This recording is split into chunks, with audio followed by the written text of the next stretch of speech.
And hey, this is the EMS Underground. I am Charles McFall with the Georgia Institute of EMS. Getting kicked off today. Of course, you know how this goes. I'm going to get the video set up so I can see all your comments and respond back to anything you have to say. And it's all fun and good. Today, the weather's kind of hot out there, right? If you're at work, I feel bad for you, son. I got 99 problems and work ain't one. But no, seriously, if you're at work today or this week, it's been rainy, it's hot. In the meantime, it's muggy, it's humid. We're going to talk about that. We're going to talk about how you deal with some of those situations, how it can easily bring you down, and those kind of things. But first, of course, first things first, we have to get those likes out, those shares out. And this is a conversation. I don't have a phone number that you can call that phone number, but you're not going to get me. I'm on the air doing stuff. You're going to get the school if you call that phone number. What's up, Jeremy? Glad to see you tagging along today. And we'll share this on my page.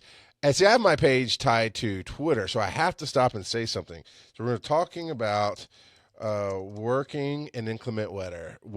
It is wetter, but weather is what I'm trying to say about working in bad weather, because I don't want to try to spell inclement while I'm talking. So that is shared. I like that you hit the like button, Jeremy. That's awesome. Everybody else hit likes and hearts and loves.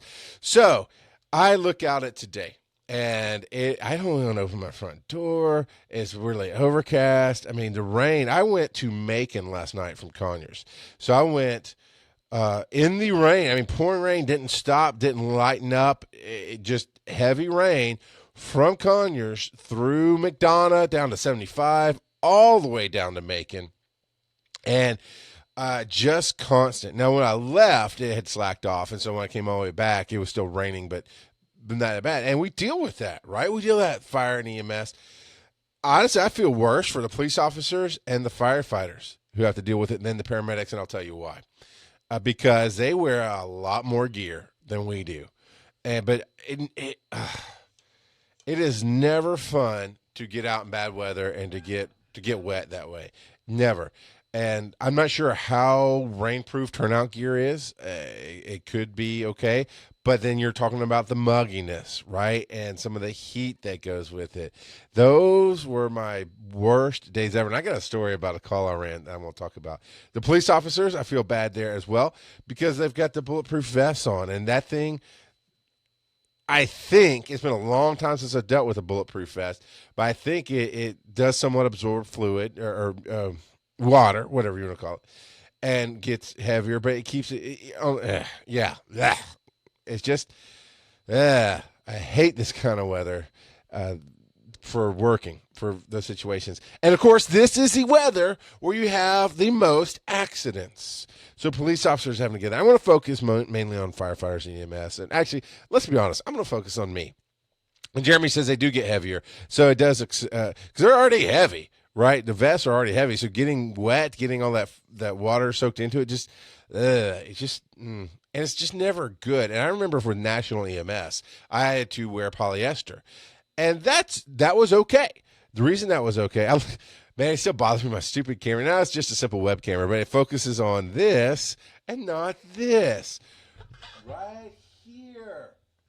I don't know. It won't do it. Oh. And it's fine. So anyway, when I worked with National, we had polyester, and that actually does dry out fairly quickly. There was many a day where it's like this, where it's rainy or just kind of gross, and you're gonna get sweaty. And I could go back to the station and hang my clothes up, take them off, and wear my street clothes until the next call, if it's not too busy, obviously. And they would dry out pretty quickly. Some stations, I think, had washers and dryers. I never really used it that much, so I don't remember the full details on it, but I think we had some opportunities to at least wash clothes. It was always recommended you have a backup uniform in your car, truck, locker, whatever, those kind of things. But it's just bleh. And so, especially in the pouring rain, when there's a fender bender, the ambulance has to go out there. Hopefully somebody gets there and cancels them. But, the police officers, you're talking about vest, uniform, everything they carry, and then they're going to put rain gear on top of it. And I just feel bad for anybody who has to work in that mess. And I hate it. I hate it. So here's the worst call I ever ran in the rain. It's not going to be what you think it is. And again, this is a conversation. I love that you're typing in the chat. And no, Lars, no, because Animal is cool. It's because Animal is closer to the camera and has more contrast than my face does. So, uh, but yeah, in the midst of any story, in the midst of anything, this is Ask a Medic Anything. Ask. If you want to get off topic, if there's just something you want to know about, ask. I will get off topic and talk with you about that, because that's what we do at Georgia Institute of EMS is we educate, we teach. So this is my way of teaching, because I am uncertified. I don't get to go into the classes and teach, but I do get to share my knowledge, my experiences, and hopefully communicate in a way that really helps you learn something. So by all means, interrupt me. But the call wasn't this nasty rack and this and that and the other. I've run a few of those, right? And so they kind of blend together. But no, my worst rain call was in Jasper County. Going out of the county, there's a bridge across Jackson Lake. And right before the bridge, there's a drop off. I mean, it goes down to the lake. And at any speed, well, any significant speed, I mean, you could fly off of that thing. It's kind of after, no, let's see if I remember right. There's a slight curve, but it's not really like that dangerous of a curve. Like, oh, if you screw up, you'll fly off. Jeremy knows it. But there's a hill, so there's a limited sight line leaving the county. And apparently something was going on at the bridge. I can't remember what, but it caused this. She's really a young lady. She was 18, 19 years old.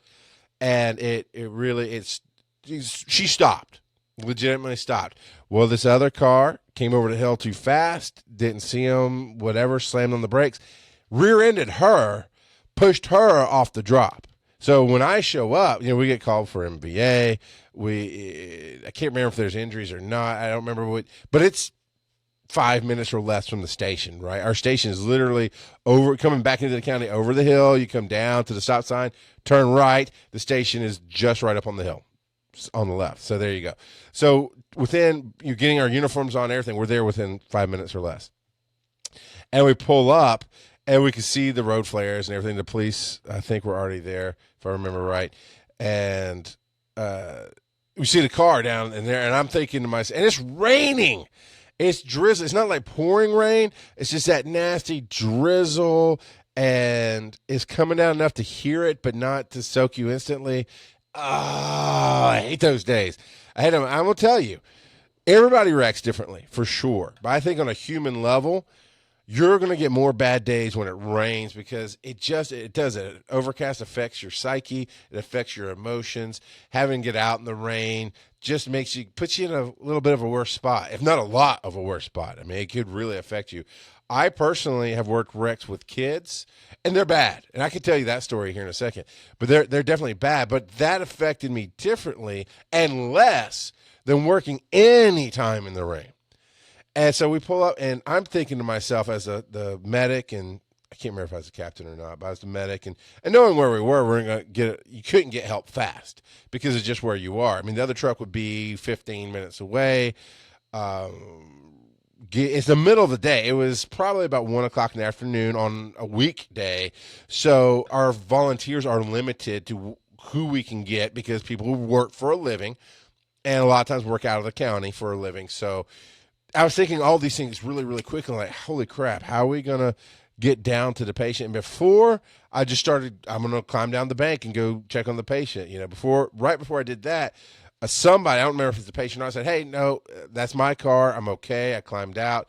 Thank you. Thank you. I couldn't do this on Steam. I was like, oh, thank you so much for that. Because I did not want to climb down that bank. And the car's front end's in the lake. So I'm going to get extra wet and muddy and nasty and And this is done underground, because this is where we get to be honest too. You're getting my honest reactions to these things. On scene, hey, I'm here to help. I'm the professional. I'm keeping it together. But here, I'm going to tell you exactly what I thought and felt. And so I said, if you don't mind, you're 18, so you are an adult. You can refuse, but I would just, because of the drop and everything else, can I check you out, please? Are you hurting anywhere? And she let me do basic vitals. Says no, she's fine. Maybe she was 17. Maybe she was 17 because I know we had to wait on scene for her parents to get there. I'm pretty sure she was 17 because legally I couldn't let her, because she still lived at home and this and that. I couldn't let her. There was a reason I had to wait. And I'm pretty sure maybe because she's 17. She was smart. So now, right, her daddy's coming from Conyers, I think it is. They're coming from somewhere else. That's not right there. And the other car, everybody was just fine. We checked them out too. Basically, they were all adults, so they got to sign, refusal forms. But I'm having to sit on scene while we wait. And I offered to let her sit in the truck, and she didn't want to do that because it's raining. I'm like, okay, now in my mind, I feel like I have to hang out with you, right? I feel like it's very unprofessional to be sitting in the truck, just sitting there staring at you when your parents pull up. I believe it's going to cause a problem. So I decided I'm going to hang out in the rain, but I have a cigar. So I actually light my cigar. and we have no umbrellas. We have no rain gear. It's just drizzle. So I'm smoking a cigar because it's probably bad protocol on scene. And more than likely, my bosses would have been mad. Well, I know my boss at the time. I don't know if he would have made a deal out of it at all, but it doesn't matter. It's a little unprofessional, but I'm like, screw it, man. It's raining. It's nasty. I can't go back to my station. I feel like I can't hang out in my truck and hide from the rain. So I'm going to be sociable. I'm going to be nice. I'm going to give, but I'm going to entertain myself a little bit and take away some of that because I'm getting angry, right? Not at her, not at daddy, not at the world. Well, maybe at the world. I'm just kidding because I'm getting more wet. The more I stand there, the more like, this sucks. So we wait, and she's telling me her story. And, of course, everybody backed her up. She was legitimately stopped behind whoever was in front. There might have been 2 or 3 cars. There was something. There was some reason to stop. She was legitimately stopped and safe. They legitimately came over the hill way too fast, weren't watching, slammed on the brakes, slid into her, all this stuff, right? So it's one of the few times that 2 people weren't involved, right? And almost every accident, somebody's at fault, right? That is true. But with every accident, usually there's a little bit, somebody could have done something differently. And there was nothing here that she could have done. So she's telling me her story. This is the 3rd or 4th car that had gotten wrecked. And knowing that this accident wasn't her fault, I was like, oh, man, I'm curious, if you don't mind. What were the other ones? Did you do anything wrong? And I forget what some of them were, but one specifically, she had just gotten in a wreck about a month prior to that. She's at school, and she was parked in student parking and was there all day, one of those things. Because I think she was taking advanced courses. Like, she may have been a senior in high school or graduated early. She was in some kind of college school, something about college. So she had parked legitimately in a spot and came out on some break, and somebody had smashed into her car and left. And so she had to call the police. They came out, did a report. Well, she still had more classes to do that day. So she goes back into class, finishes up school for a couple of hours, right, 3, 4, 5 hours, comes back. A second person had hit her car. There was a whole nother smash in, and it ultimately totaled the car. And they had left. So she had to call again. I'm like, holy crap. At the time, I was thinking, what kind of bad luck do you have? I haven't even said that to her because we were able to joke around a little bit. Know your audience. That's something we might talk about a little bit later in this episode. Know your audience and how you can speak to people. But we built a little bit of rapport, and obviously we're all hanging out. We're all having to do this till Daddy comes. And I had all the paperwork done. I mean, it was done. My report was done. The refusal was ready to go. Everything was ready for Daddy just to sign up, sign here, done. And yeah, pick a better parking spot. But I was thinking, what kind of bad luck do you have? Now I have this, what you focus on is what you get. What kind of belief in your world, or what kind of belief in your parents' world that you're letting overwhelm your world, says that you can't drive a car? And it could easily be the parents being overprotective. Oh, my baby's going to get hit. My baby's going to get hit. My baby's going to get hit. Your baby got hit. And that's a Rock God of Podcasting thing. If you want more about that, ask over there. But so I was like, wow, just the stories where I think one wreck was her fault when she first started driving, but the rest weren't. I was like, that's just insane. Now, again, the one wreck I'm on, I can physically see everything. Everything scientifically lines up. Everybody backs up the story. Not your fault. The parking place one, maybe it was your fault, and you didn't want to tell anybody, so whatever. It's okay. Oh, and I want to back up to Laura's comment here. Laura DePuter has actually offered to take umbrellas back to an accident scene for the responders. They didn't accept, but I did ask. Yeah, I thank you. One, that's a very awesome offer. I probably would have turned you down too, because one, I'm already wet. I'm already here. I hopefully won't be here much longer. And depending on what's going on, one hand holding an umbrella leaves you a hand down. I mean, either way, I'm right-handed, so even though I held my left hand, leaves you a hand down. But thank you for making those offers to the first responders, or to the responders rather, that aren't seen.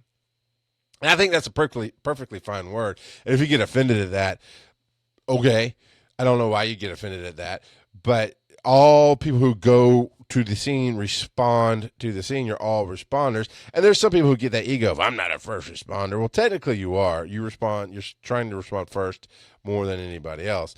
But I know there's a hierarchy. First responders are volunteers that get taught to a minimum level of medicine.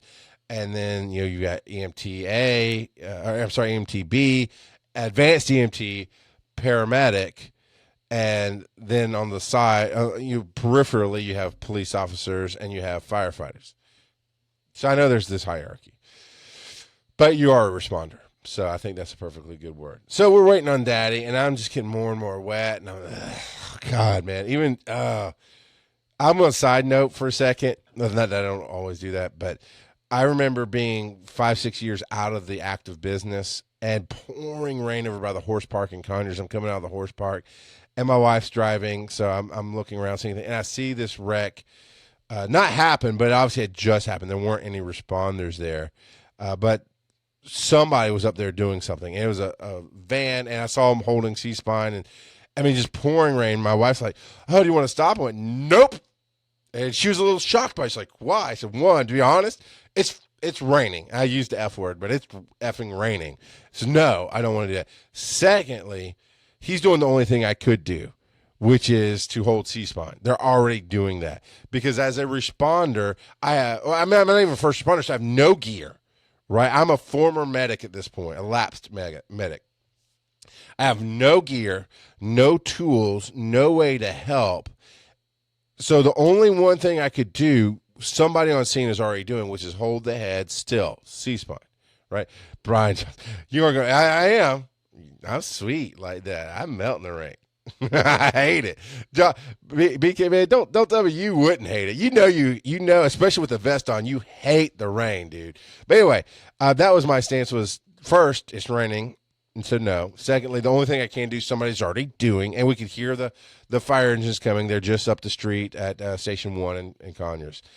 So we already heard the sirens coming. Like, there's nothing I can do. I'd rather not get wet. I feel for those who do get wet. And honestly, had there been nobody there, I would have gotten out and helped, because I can still at least hold C-spine and do that kind of thing. Give a hand if a hand's needed.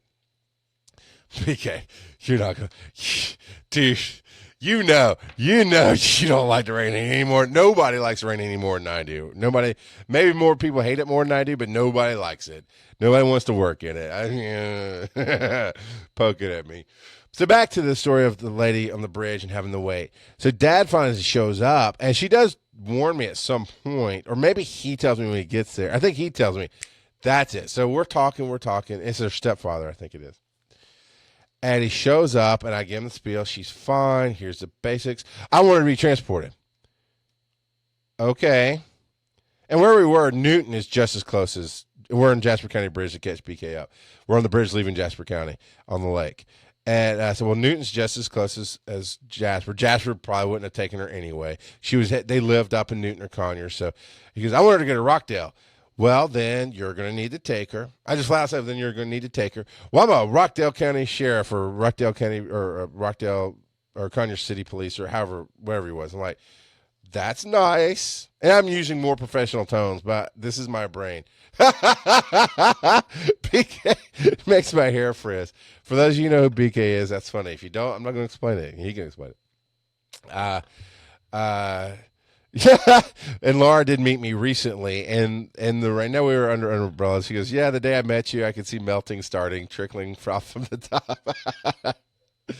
I just, I did so much. 10 years. I was a medic I was in EMS for 10 years. I was a medic for 6 or 7 of those, and the rest was EMT. I've played enough in the rain and the humidity and the sweat. I've got a nasty sweat story to tell you too about that. But these are the things we deal with, right? These are the things we don't think about that we're signing up for when we go to EMT school or medic school or post or firefighter school, because I don't know if there's a special term for firefighter school. But we don't think about the environment, the cold, and how when it's freezing outside, just about freezing, it's not snowing or anything, but it's cold, and you run a cardiac arrest or a traumatic arrest, and you're doing CPR in your big bulky jacket, you sweat profusely.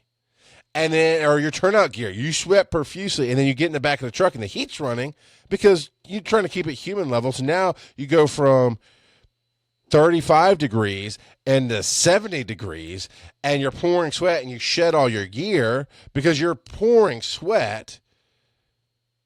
And then you get to the ER, and you have to go across an open bay into the ER, and it's freezing again. These are not the things you realize you're signing up for. So anyway, Daddy wanted to transport it. I basically told him no. We go to Newton, if anything. He's like, well, her car ran down the bank, and I'm a cop. I'm like, and? So by your reasoning, the car went down the bank, but she's fine. I need you to sign this refusal. But if you want me to transport, we're going to go to the closest hospital. Because I'm just telling you right now, I'm not going to Conyers. One, this is what I told him. One, they treat people badly. Two, it's twice the distance as Newton is from here. So by your reasoning of she needs to be transported, even though we sat here for 45 minutes on scene waiting for you to get here in the rain, you're reasoning that just simply because her car went down the bank and you're her guardian, you want her transported, I'm going to Newton. If you don't like that, sign here. He signed there. And she was cool. She's the whole, Dad, she called him Dad, even though I think he was stepdad. Daddy, I'm fine. It's fine. They've checked me out. And everything, I did a head-to-toe exam.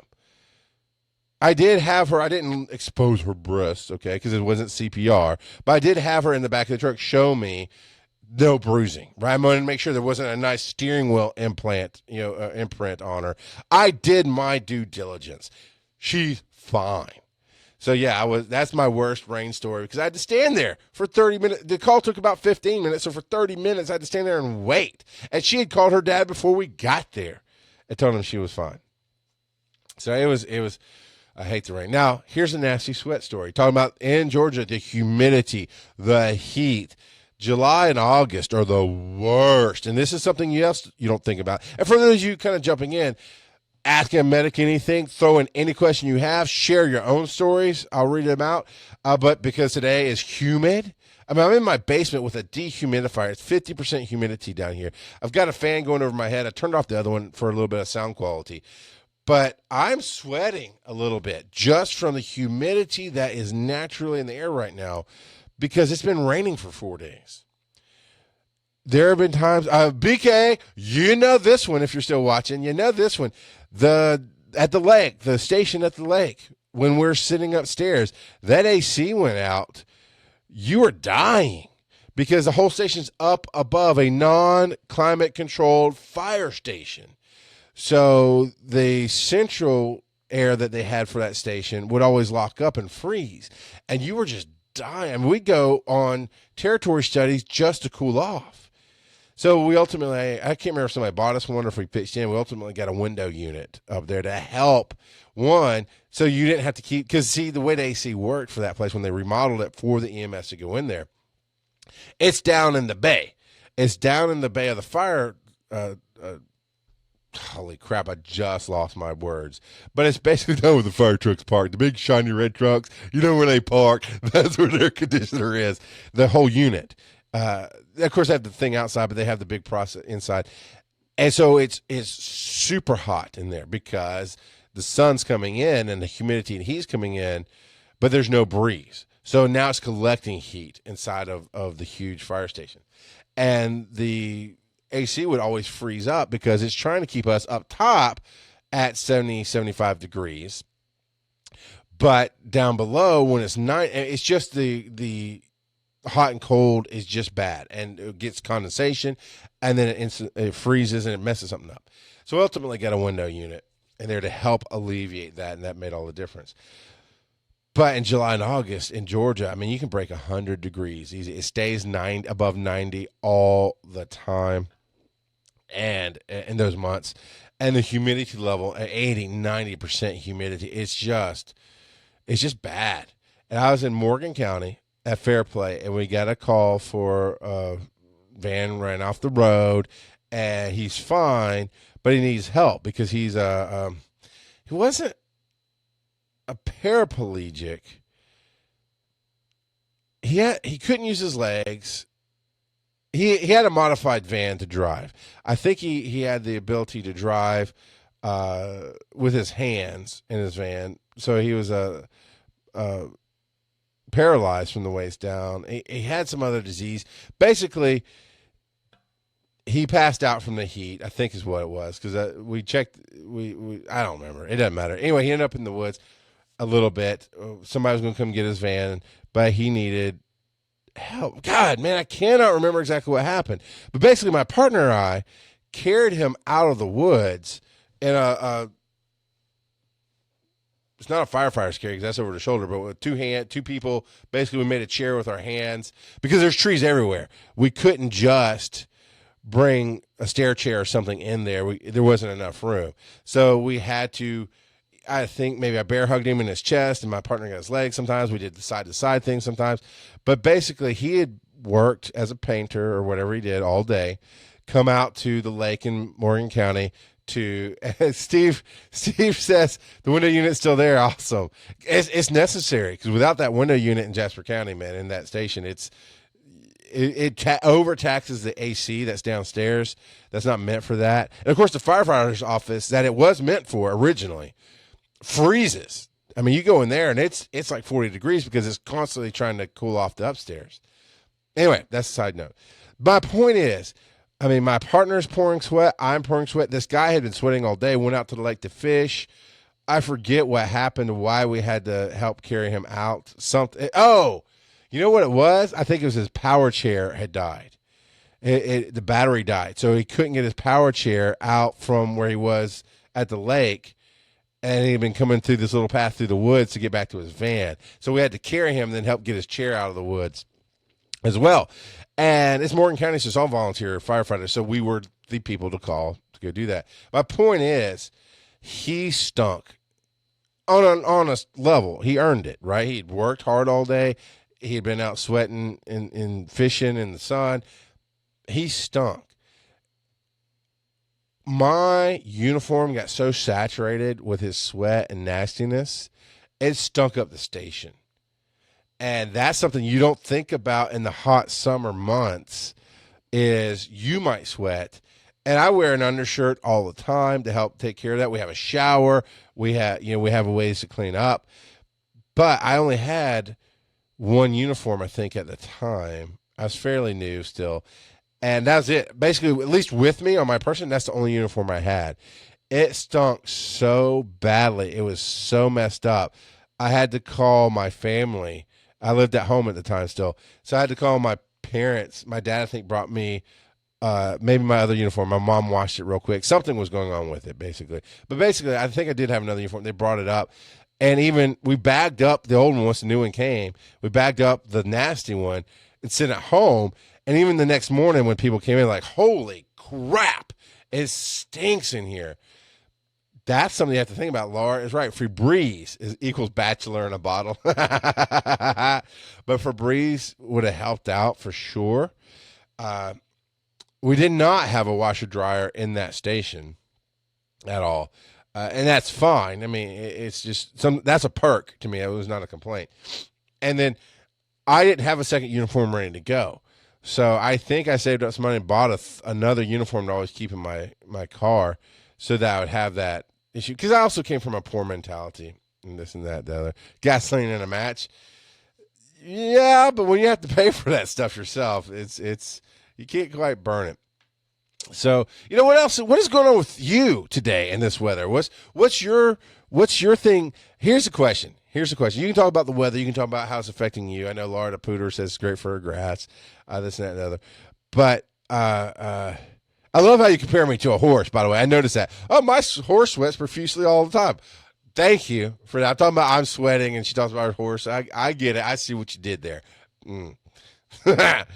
But what is it that you are surprised by that you never thought about when you got into the field? And I know Laura's not in the field, but maybe you have a story that's similar that you can share if you want. That's fine. When you decided to volunteer, Steve, when you decided to become an EMT, when you decided to join the field as a responder of any level, what is it that you missed? I mean, that you didn't think about? 'Cause for me, it was absolutely the weather. It was a little bit what you talked about earlier, knowing your audience. It was a little bit about how people react, even in emergencies, did surprise me. Because going to school, at least for me, if not for anybody else, there's a little bit of a hero mentality, a little bit of a shine to everything, right? So I'm going to EMT school. I'm thinking, I'm going to be there to help people. I'm going to save lives. Everybody's going to be happy to see me. Nope. Nope. People, I mean, in true death situations, heart attacks, they're not responding. They're foaming at the mouth, whatever. People freak out. And I had not been in that situation, so I did not visualize the freak out. But there's times, I told this story before on this show. There's a time when I went to pick up a guy having a heart attack, and he was gray. I mean, he was that textbook gray, sweaty. He was the first person I've seen that was actually gray, because usually they're unconscious and unresponsive when I get to them as a medic for cardiac arrest. This is one of the few times he was conscious. He was having the beginnings of early stages of heart attack, and it was that textbook gray, clammy, sweaty. You're having a heart attack. We need to go. And he argued with me about not wanting to go and not being taken to this local hospital, blah, blah. His family's yelling at me. And in my mind, you're stepping back to the student days in my mind. I mean, all this happens instantly, or some of it's filled in after the fact, and my mind goes back to it, whatever. But in my mind, I'm going, are you kidding? They don't teach you this in school. Why do I have to argue with the patient to go to the hospital, let me save your life, while I'm having to fight with your family about flying you, landing a helicopter in your front yard, which is ridiculous, because by the time the helicopter gets there, I can have you to a hospital, especially the close hospital, but even the further away hospital. And I'm fighting this fight on 3 levels, and in my mind, I'm writing the legal case as well. Because I'm like, why am I on scene when you're obviously having a heart attack? Let's go, man. And that's something I never thought about going through school, EMT school, or even paramedic school, of having to be the one responsible to save your life and having to fight with you over saving your life. And that's something, it just blew my mind. Now, Jeremy says, in law enforcement, it was known that rain was coming. We all got ready to work accidents all day. But when you went to post, were you thinking about that? Did they talk to you about that? Because I know in EMT school and paramedic school, we don't talk about the weather ever. Not ever. And it's not until you're in the field that you go, oh, yeah, it's raining. We're probably going to work an accident today. Because you're going to work an accident today.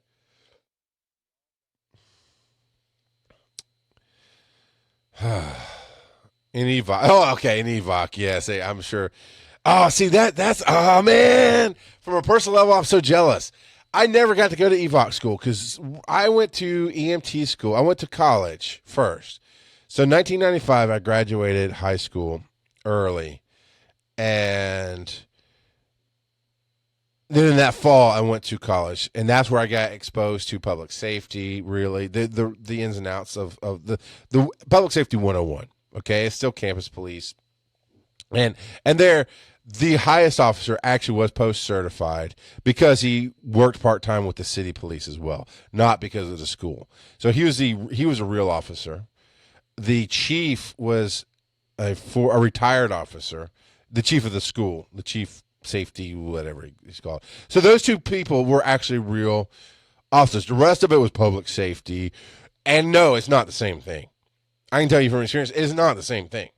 Even the EMT that's on campus, they had an ambulance on campus, not the same thing. The ambulance was a portable hospital or a portable first responder station, basically, to take it to the student and do first line care.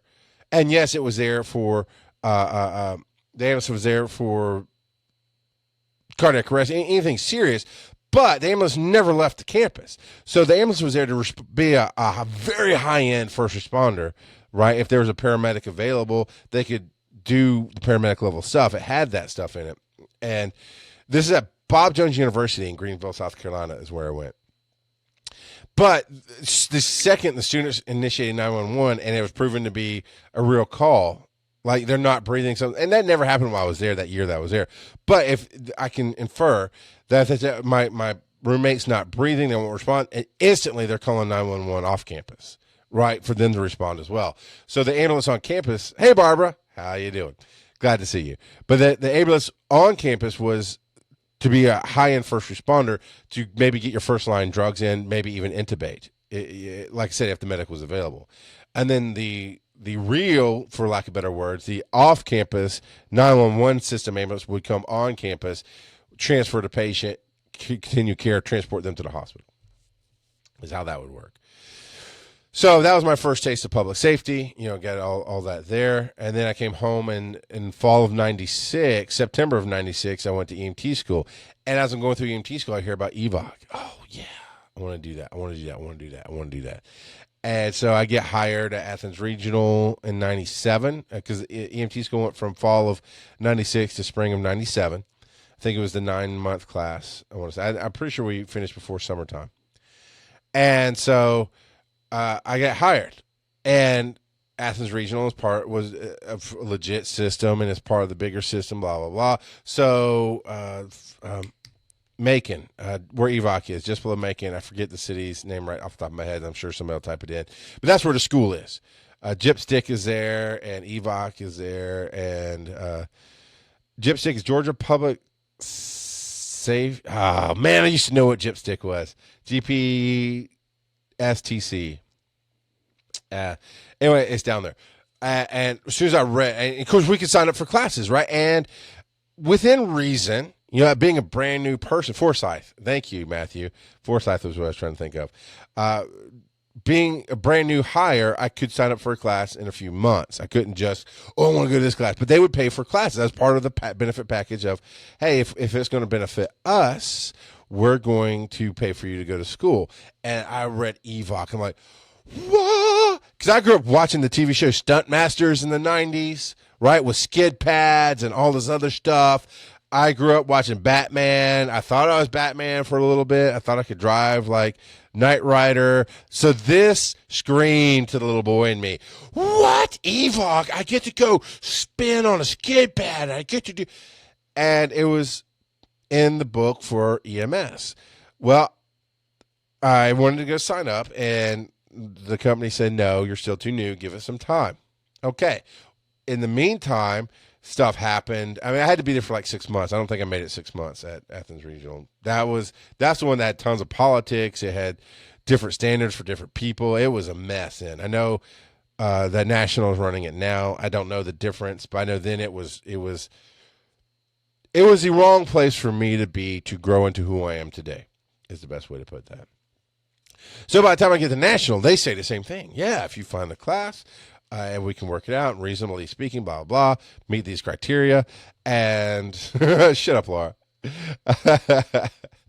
She says, okay, and then the motorcycle and railroad tracks thing happened. I flipped a motorcycle trying to cross some railroad tracks, severed a muscle in my knee.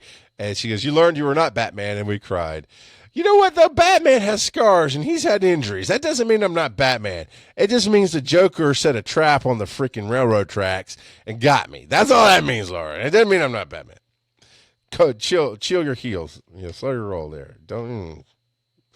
Anyway, so by the time I got to sign up for EVOC, that's when they closed it to EMS and fire. And this is probably 98, I want to say, somewhere in 98, 99. because there had been somewhat of a hiring. Georgia Public Safety Training Center. Dang it, Jeremy. I knew it. I hate that. It's kind of like trivia, right? You know the answer, or like playing Scrabble. I play Scrabble with my wife at night, and you're like, I know there's a word. I know I could get it. I can't quite get it. And then you see the word, like, yeah. So I go to sign up. There had been a hiring freeze, more or less, in the state of Georgia, almost across the board for police officers, for Georgia State Patrol, for local officers. Budget crunches. It was kind of a recession for public safety in the late 90s. And so it was a lot harder to become a police officer, a lot easier to become an EMT paramedic or firefighter. And even then, firefighter was like the middle. So firefighting was like, we're kind of hiring. And anytime they'd open up a position, a ton of people would apply for the one position they opened. Whereas police officers, they were just having to make do with what they had. So there's a limited number of police officers. Well, then the recession lifted. Taxes changed. Maybe they put through a different SPLOST. I don't know. That's a tax thing if you don't know what SPLOST is. But it's a additional tax on top of everything else you pay for certain specific projects, typically. I don't know what changed in the budget and the taxes, but I know Georgia State Patrol all of a sudden was hiring 30, 40 officers. And across the state, all county-run places were hiring officers all of a sudden. And they are required by, at the time at least, by state law, all public safety officers were, of course, required to go to post. And they were required to take EVOC, right? Emergency Vehicle Operation and Command, I think is what that is. Control, I don't know. Could be center. Could be crap. I don't care at this point. If you've learned one thing about me, I don't remember every little detail about every little thing, but I can tell you, I can teach you what you need to know, and I can help you be a human being in the world of public safety is really my heart and my goal. But it got close to EMS and fire because so many people were on the waiting list that were police officers that had to go through it. I never got my opportunity to go to EVOC. So, Jeremy, I envy you because I definitely wanted to go to the skid pad. I wanted them to lock up my brakes randomly. I wanted to do every cool thing you can do with a car in a perceived safety environment. Yes, you can get hurt. Yes, things can go wrong in training. I had a friend of mine. I won't go into the story. It's not relevant. But basically, I do know people can get hurt and die in training. It happens. I personally don't know of any stories in Forsyth of that happening. I'm sure statistically something's going wrong. I'm sure because the statistics are there. And if it hasn't, then you're due because it's been there for a long time. And it can be a minor thing. I'm not cursing anybody. Don't worry about that. But yeah, that's the adventure that I never got to take. So quite honestly, I'm putting it out to the universe. Yeah, I am not, other than Georgia Institute of EMS, I'm not officially associated with any public safety department ever, but somehow maybe you'll work there and you have a slow day. If you can get me in to come drive a car on the skid pad, I would love you forever. That would be the awesome sauce. So, but that's something else they don't teach you about in EMT school is they talk about the safety of driving. They talk about how lights and sirens are indeed a request, right? It's not a right to blow through a light. It's not it's the lights and sirens are a, hey, please get out of the way. We need to get somewhere. That's what it is. They do teach you about that. What they don't teach you is being in downtown Atlanta with lights and sirens in the first slot at the red light and nobody letting you through. And you just turn off your siren because it's just blasting the people next to you who aren't doing anything wrong. When I came on that moment as an EMT, I was like, it blew my mind. Are you kidding me? How are you not stopping? And it wasn't going to happen. They weren't stopping. So that's some stuff. So looking at my time here, we still got about 15 minutes. I'm trying to think of something else to throw. Because I want your responses. I want your questions. I want what you've got going on. And if you're in EMT school and you've never done anything before, these are some things that you have to think about and just prepare yourself for. By no means should it kick you out of school. By no means should it go, oh, I'm not going to. Oh, I was going to talk about the call with the kid and well-meaning people. And honestly, weather affects me more than this call with the kid did, because this is a skill you either are born with, maybe you can develop, but there's no way for me to teach it to you. I can tell you what I went through. I can show you scenario after scenario after scenario. I can show you videos. We got that in EMT school, and I much appreciated that. It was a drunk driving video that was used to scare kids straight, right, in high school, whatever, and it was used for certain mandatory DUI classes. But it was real footage taken at car accidents, probably from all over the country, and put together and sold to different organizations that would use it. But it's just video after video after video of horrible wrecks, horrible fatality wrecks, or bad injury wrecks, where beer cans are everywhere, where it's 100% proved that alcohol was involved. And it was designed, so it showed a little bit of the goriness, right? A little bit of, within reason, a little bit of the pain, because it's still designed for high school.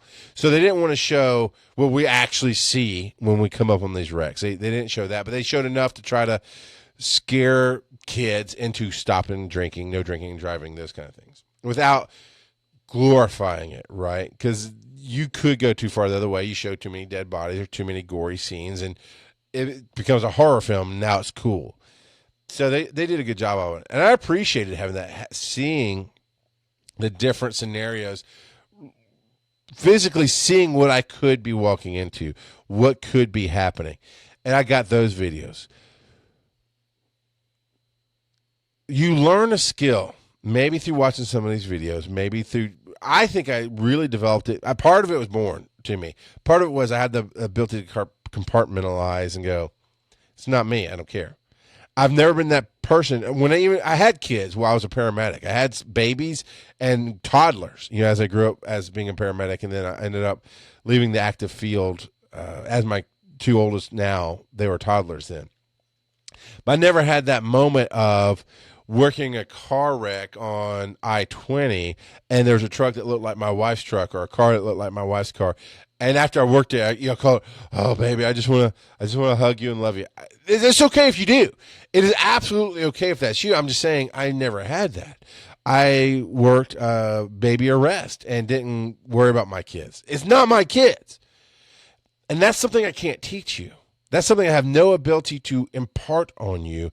That's something that's in you, and you have to find ways to deal with that. So when I tell this story, it may affect you differently than it affected me. But this is why rain and rain calls are, for me, the worst calls, even compared to child death.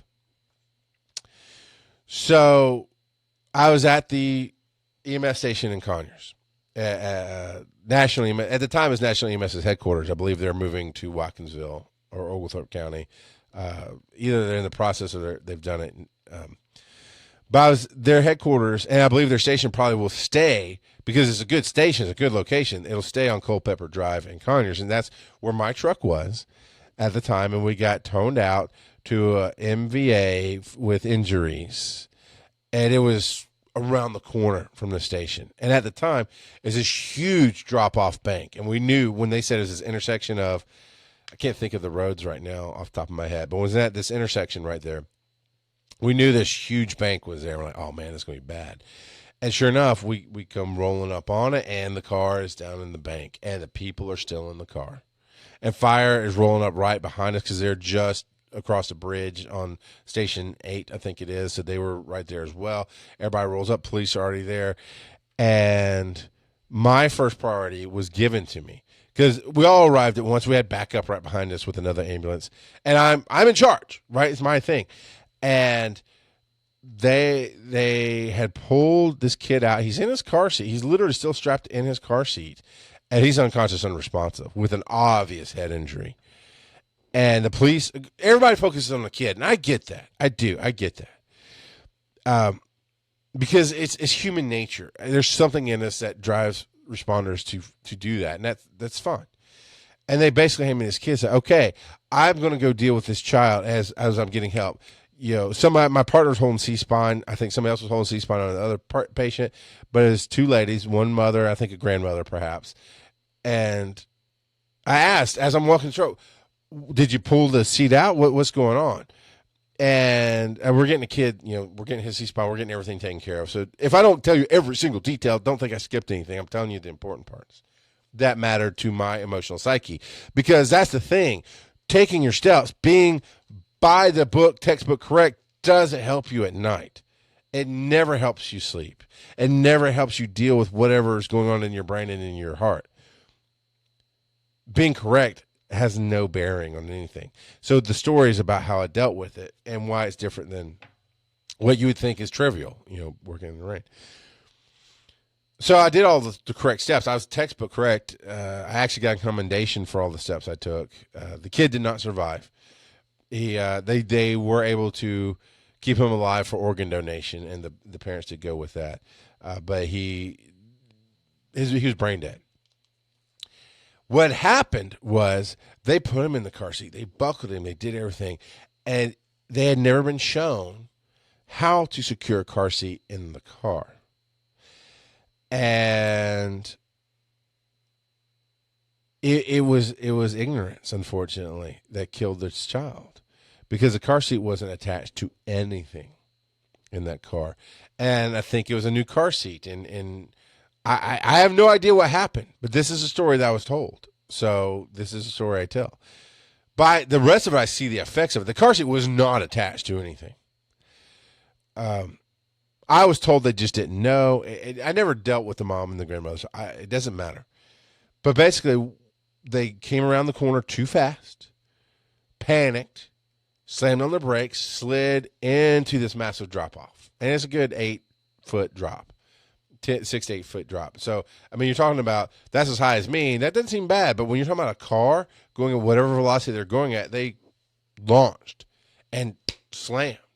And when they hit, that car seat became a bullet, and it went right in between the two front seats and right into the dashboard and windshield, and spiderwebbed the crap out of the windshield.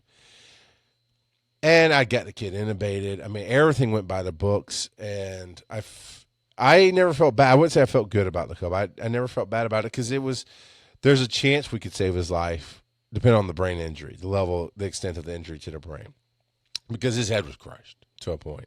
He was still breathing. He had whatever respiration. I honestly don't remember, but he was breathing on his own. But he was obviously not able to maintain his own airway because, one, he's a baby, toddler. I think he was under 3. So, being unconscious and unresponsive, his head just flops everywhere. So we secured his airway. We actually got an IV as well, which is crazy on this kind of situation. Did everything could. Flight crew took him out and ultimately became an organ donor. That's just a factual call to me, because the science is there. Everything is there. Massive trauma that is going to happen in that situation. If the car seat had been secured, it had been a whole different story. Mom and grandma had to be transported as well with injuries. I have no idea whose fault it was. Because honestly, that never should play into, it's part of the story. You might be curious, but that never plays into you being a paramedic or EMT or firefighter. Because it plays into being a police officer for sure. But it never plays into you being a medical responder. So they were transported. I don't remember if they were flown or not, but they had injuries. I got hiccups now. I don't know what. So while my heart can say, oh my God, man, to be that parent and grandparent, to be the person responsible for strapping the kid in, and perhaps maybe it was just an honest mistake. Here's a mistake my mother-in-law and my wife made with my child early on. Now, fortunately for us, and I will say fortunately, we never learned with an accident that it was wrong. Because here's a perfectly good scenario, and this is part of you being a human being as a medic. Yes, you can deal with the call. The call was all science. It was all science. Velocity and physics says that if he's not strapped in, he accelerates faster than the car and he smashes the window. That's science. Medical science says that because he hit the window, he hit because he's top heavy. That's how those seats do, is because they're supposed to be top heavy. They're meant to be back, and they're meant to be tied down, so the anchor's at the top to keep it down. And his big head, right? Kids have big heads. Because of how he's top heavy, he hit his head. He hit his head at a certain velocity. There's going to be a brain injury. All this stuff lines up. It's science. It is exactly what we're trained to deal with. What we're never trained to deal with, what we're never been taught to talk about, is how do you handle that as a human being, right?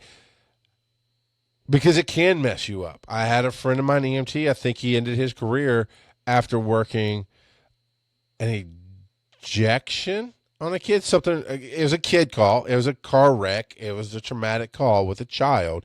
I don't remember the outcome, but I remember it hit him so hard for whatever reason that actually at the time, because I was friends with him, I was friends with his paramedic partner, and his paramedic partner, Suzanne Ward, was his paramedic partner. And we were still friends, and she called me one night and said, hey, his name was Vance. Would you go check on Vance? We had this call today. She filled me in on the call. It hit him really hard. It's hitting me hard, but I know I'm going to get through. I know I'm going to deal with it. It hit him really hard. He had to go home. It hit him so hard. Would you go by and talk to him? And I said, absolutely. And so I did. I couldn't get through to his phone. I went up to his house and knocked on the door, and he let me in. We had a few drinks, and we talked about it. And I couldn't help him. It just hit him so deep and so hard that I did what I could. I mean, I think I talked him out. I think he was, I'm going to stop right there. I have no idea what he was thinking. But I know that he ultimately quit after that. So it can affect people in different ways. It does help you to a point, knowing the science, leaning on the science, going, you did everything you could. You did everything you could, but emotionally it might still hit you. That's something you have to figure out. But going back to my mother-in-law and my wife, at a different point in time, I think it was after this call, I had always been the guy to learn everything. I'm very hands-on, I'm very technical, and I'm big and strong, and it takes some weight to put these car seats in properly. And while my wife had learned it, she didn't realize all the steps. I mean, it just didn't click, right? So she and my mother-in-law had put the car seat in. I was at work somewhere close to them, and they went around the corner, and the car seat went blink sideways. And my son thought it was hilarious. He's just cracking up, right? My mother-in-law and my wife are freaking out. So they get it set right. One of them sits in the back next to them. They come to me, and I showed them what they did wrong was, they loosed the latch straps, and they hooked the latch straps in correctly. What they didn't do was put their self basically as best you can into that seat to push it as far down as possible and pull that strap tight. So because the strap wasn't super tight and they didn't wiggle it, it tips over. So I tell you that to say, coming back to the car wreck with the kid, who knows who put that car seat in that car? Maybe there was an ignorant level, lack of education, ignorance level there, that maybe the man of the family had always put it in, and they never had. Maybe they never really wanted to know because in life that's how it goes. Unsexist. I am talking literally about my wife and myself. This is how we phrase it. If you're a gay partnership, you're going to phrase it differently. If you're LGBTQ, you're going to phrase it differently. I get that. I'm just being clear on why I use it's a man's job, it's a woman's job, man duties. And it's because she's literally saying it's my job, not that it falls on the man and she's a woman, she can't do it or shouldn't do it. And again, your wife duties is not because she's the wife and it's just a cutesy way we say things. But there are things that are man duties in this house. The stuff that I can reach very, very high because I'm tall. Her cutesy way of saying it's man duties. Can she get a ladder and handle herself? Absolutely she can. Does she want to if I'm standing next to her? No. Why would she? I can just reach up, hand it to her, put it back. It's those kind of things. Up until that point with my firstborn son, I put the car seat in the car because I'm strong, because I like that kind of thing, because I love, and because I'm a paramedic and I want to ensure his safety. So she had known about it, she had gotten it, but she didn't, because I was over controlling, because I did everything. And that's the thing and we'll talk about it on a later show with EMS Underground. That's the thing you have to understand. As a medic, you have to give your EMTs room to do things, because if you're the one doing it all the time, they never get a chance to comprehend through trial of what it takes to do it. Then you're hurting them. And that's what I did with my wife here. And that's possibly what happened to this family, is because I was the one always pushing it and tightening it up and making sure it was secure. She had no comprehension. So she tightened it as hard as she could, did as best she could, and it wasn't good enough because she didn't comprehend. No, as crazy as it seems to your brain, you got to climb in that seat. I can use my fist and lean on it, but for her, sorry. But for her, she might, to get her body weight on it, she might have to put her leg in it. She might have to put her knee in it. She might have to actually sit on it while her mother pulls the strap. These are things you don't comprehend until you have to go through it. So back to the baby who died call, it is quite possible somebody else always put the seat in the car. It is quite possible that there's zero education on how to do this, and unfortunately his child died. And on top of that, as a human being and as a parent, I'm like, how do you deal with that as a mother and grandmother, as a person responsible for that life? Because it wasn't you're a crappy parent. It was a true ignorance education level, and it can break your heart. It didn't break mine, fortunately, because it's still not me.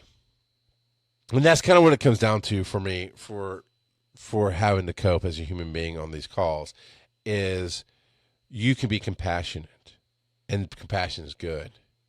You can be human, of course, but if you intentionally go too far and take their burden on as your own, that's something you're not equipped to deal with. And that's what possibly, and I have to say possibly because I've never been through it. I'm not a trained psychiatrist. I haven't talked to enough people to know that from call to call, it's up to you. But if you cross the line and you take somebody else's burden onto yourself, you are ill-equipped to deal with that because it's not your burden. You didn't earn it. You did nothing to earn that burden. You did nothing to train yourself for that burden. It's like jumping into a boiling pot of water. The frog story. You put a frog in a hot pot of water, they jump out. You put them in a warm pot of water and slowly turn it up, they boil alive. Horrible story, I know, especially if you're a vegan. Really horrible story. I'm no vegan, but it's still a horrible story. But the reality is that's life. The reason we go to EMT-B first, and then advanced EMT, and then paramedic was to build. Here's a little bit, let you cope with that. Here's a little bit more, we're turning up the heat. Here's a little bit more, turning up the heat. And then as you go into the field, typically your first day is not a mass casualty incident where you're the one in charge. Typically. Yeah, it can happen, but more than likely, you're going to have 2 or 3 days of ride-alongs with people who've done it for a while. More than likely, you're going to ease into the system as an EMT before you decide to become a paramedic. And I hope, and that's how I recommend it, so I hope that's the case. So what I'm saying is when you run a call and you take that burden on, there was no incremental getting stronger, learning how to deal with parts of it. All of a sudden, you're overwhelmed. Because it's not your burden. It is somebody else's, and you're ill-equipped to handle it. And I hope that might help somebody if they're going through something right now. That is never for PTSD. God, if you, as the loved one, are dealing with somebody who has traumatic stress of any kind, PTSD is the diagnosis, right? It's a diagnosis that's given by a doctor. There's a special help for that. But there's traumatic stress all the time, and there are many levels of it, and it affects people differently. And if you, as a loved one, tell somebody, hey, you know what, maybe you're stressing because you took on their burden and you weren't ready for it, not at all what I'm saying, and you will cause a problem, and that's the wrong way to approach it. But I'm speaking to the person, if you're dealing with stress levels. We all have stress in our life. But if you're dealing with a moment right now that's overwhelming you, maybe, and I said it 3 times to really stress, maybe you can see what part of it is somebody else's problem or somebody else's burden, and maybe put that part down. I did a show on Rock God Podcasting called The Issue Is Mine. You can go check that out. It is a little not safe for work, right? There are definitely some words in it, but the issue is mine. It's a little depressing because I'm in a really low part in my life, and I'm introspective. I'm dealing with how much did I pull onto myself. But if you want to learn more about that concept of bringing on somebody else's issues, we run a traumatic arrest on a child, and we're parents. And after we've done everything we can, and the science is done, and you're still stressed, you're still carrying a burden, maybe it's because you pulled on that parent's burden as your own instead of your own burdens, which you're equipped to deal with. So you can go check out that episode. It's called The Issue Is Mine, or GOP, The Issue Is Mine, found at rockgodofpodcasting.com. And I think it would help you if you're in that situation. But that's why, to wrap up everything I've been talking about, weather and everything else, that's why weather actually drags me down more. Getting rained on, getting frozen and then sweating and then frozen again, just overcast humidity, just even hot blazing sun on the side of the highway on the blacktop, working in an accident with minor injuries. I hate those calls because all that stuff just physically and emotionally, mentally wears me down because it's weather and it's hard, as opposed to the call where I ran I can't remember. I don't think he arrested, so it's not really a traumatic arrest, but where the baby dies, because I don't typically take on other people's burdens. And that's how I personally can separate. And maybe it'll help you as you prepare for your journey into the world of responders and EMS. So that is going to be my time today. Thank you, everybody who has come out and watched. I'm still getting in touch with Tom on a different day to do this, but right now we're doing this 2:30 p.m. Eastern on a Thursday afternoons, and it is Ask Him Anything. It really is. I'm going to change that. It's designed to how to be a human being while being a responder, how to stay sane, something along those lines. How to stay sane in the field of EMS. And the field of responders, because it does apply to firefighters somewhat and police officers somewhat. And you notice I'm not talking about shooting anybody. I have zero experience with that. So it really is the heart of his EMS where my experience has been, which does flow over into first responders such as firefighters who are not medically trained, is what I'm saying, because I know there are a lot who are. So when I say firefighter, I'm putting them in their own category, and police officers. So definitely check that out. You see all the information right here at the bottom.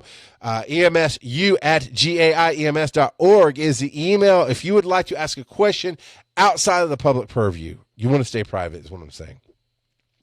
Email me that question, and it goes to Tom and I both. If you want to keep it off the show, email us there, because that separates it from the requests about classes coming up and training and this and that. And we can either give you some advice, or we can point you and connect you with people who can get you help, if that's what you're looking for. EMSU at GAIEMS.org. The phone number is 678-561-2368 to call about classes. But quite honestly, if you call them and say, hey, I'm struggling with something, I just want something to talk about, somebody there will help you. If you want to talk to me, they will get your information and they'll pass it on to me, because I'm not in the school office every day. Actually, I'm almost never in the school office, to be honest. So if you want to talk to somebody, non-professional, but I can listen, and we can get you in touch with professionals if you need that help. If you've got questions about education, you call that number. If you want to know the new classes coming up, go to GAIEMS.com, and you'll find all the information you want. I talked last week about what was coming up. I'll announce it again next week. I know National Registry. We had a National Registry this week, so hopefully I'll be able to say how well that went. And we are looking to get Tom back into the studio, and this might be on a different day. Again, thank you for coming out. You can always ask your questions. You can always get involved in the conversation. Share this video all the places that you are with your EMS and fire crews. And it's not just for Georgia. You notice we're not giving out legal advice. We're not giving out specific technique advice. And if you do ask about techniques, we can talk about them without saying, we'll always say, check with your local laws, check with your local guidelines. We're giving out great generic advice that should apply to every station in every province, everywhere, for how this goes. So share it out with your people in New Mexico and California and everywhere else. And come talk to us. So go out, love your family, love the people we work with, take care of everybody that you can, and hopefully we'll see you again next week.